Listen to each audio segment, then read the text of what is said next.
नमस्कार, मैं हूं आपके साथ रोहित। मोदी योगी राज में सैकड़ों साल बाद काशी में बाबा विश्वनाथ धाम का पुनर्निर्माण करवाया गया और एक भव्य कॉरिडोर का निर्माण करवाकर इस धाम को एक दिव्य स्वरूप दे दिया गया, जिसे देखकर पूरी दुनिया के शिव भक्त बेहद खुश नजर आ रहे हैं। मगर पश्चिम बंगाल से आया एक मुस्लिम शख्स लगता है कि इस भव्य कॉरिडोर को देखकर खुश नहीं है, इसीलिए वो ये भव्य कॉरिडोर देखकर रोने लगा और सवालिया अंदाज में कहा, मस्जिद को पूरी तरह से ढक दिया गया है, मंदिर को इस तरह से विशाल बनाया गया है, ये क्या है?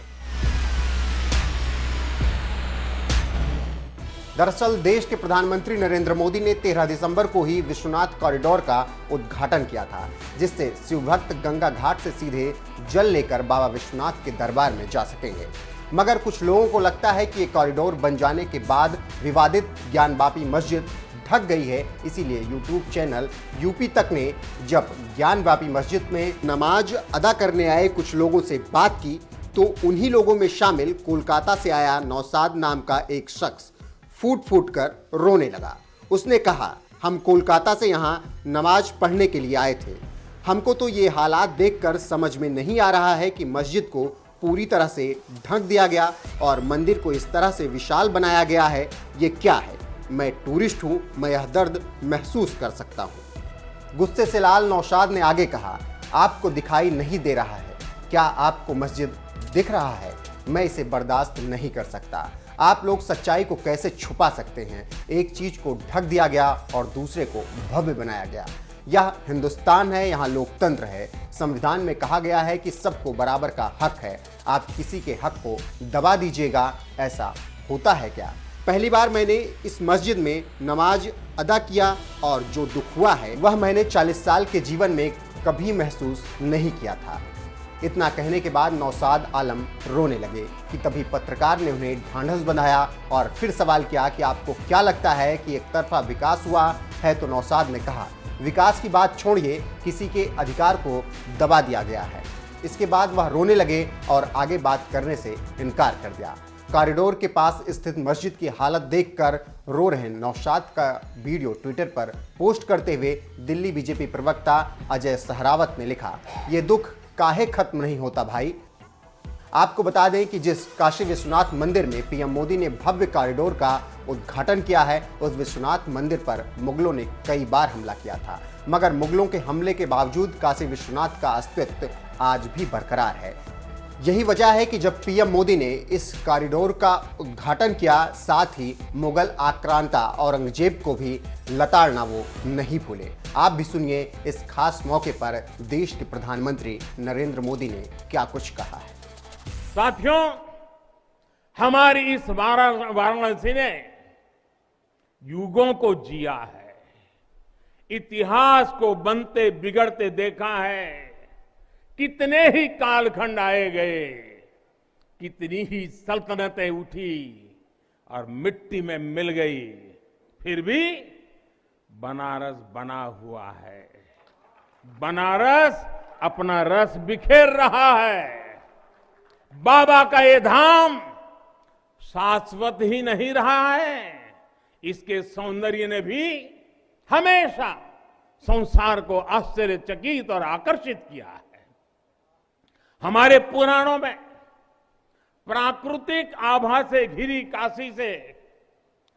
काशी के ऐसे ही दिव्य स्वरूप का वर्णन किया गया है। अगर हम ग्रंथों को देखेंगे, शास्त्रों को देखेंगे, इतिहासकारों ने भी वृक्षों, सरोवरों, तालाबों से घिरी काशी के अद्भुत स्वरूप का बखान किया है। लेकिन समय कभी एक जैसा नहीं रहता। आतताइयों ने इस नगरी पर आक्रमण किए, इसे ध्वस्त करने के प्रयास किए। औरंगजेब के अत्याचार, उसके आतंक का इतिहास साक्षी है। जिसने सभ्यता को तलवार के बल पर बदलने की कोशिश की, जिसने संस्कृति को कट्टरता से कुचलने की कोशिश की, लेकिन इस देश की मिट्टी बाकी दुनिया से कुछ अलग है। यहां अगर औरंगजेब आता है तो शिवाजी भी उठ खड़े होते हैं। अगर कोई सालार मसूद इधर बढ़ता है तो राजा सुहेलदेव जैसे वीर योद्धा उसे हमारी एकता की ताकत का एहसास करा देते हैं। और अंग्रेजों के दौर में भी वॉरेन हेस्टिंग का क्या हाल काशी के लोगों ने किया था। ये तो काशी के लोग समय समय पर बोलते रहते हैं और काशी की जुबान पे निकलता है, घोड़े पर हौदा और हाथी पर जिन जान लेकर भागल वॉरेन हेस्टिंग। साथियों, आज समय का चक्र देखिए, आतंक के वो पर्याय इतिहास के काले पन्नों तक सिमट कर रह गए हैं और मेरी काशी आगे बढ़ रही है, अपने गौरव को फिर से नई भव्यता दे रही है। साथियों, जब भी हम भगवान के दर्शन करते हैं, मंदिर आते हैं, कई बार ईश्वर से कुछ मांगते हैं, कुछ संकल्प लेकर भी जाते हैं। मेरे लिए तो जनता जनार्दन ईश्वर का रूप है। मेरे लिए हर भारतवासी ईश्वर का ही अंश है। जैसे सब लोग भगवान के पास जाकर के मांगते हैं, जब मैं आपको भगवान मानता हूं, जनता जनार्दन को ईश्वर का रूप मानता हूं, तो मैं आज आपसे कुछ मांगना चाहता हूं।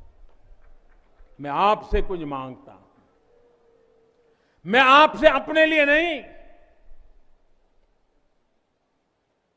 हमारे देश के लिए 3 संकल्प चाहता हूं।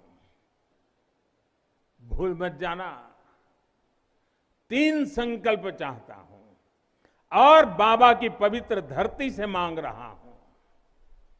पहला, स्वच्छता, दूसरा, सृजन और तीसरा, आत्मनिर्भर भारत के लिए निरंतर प्रयास।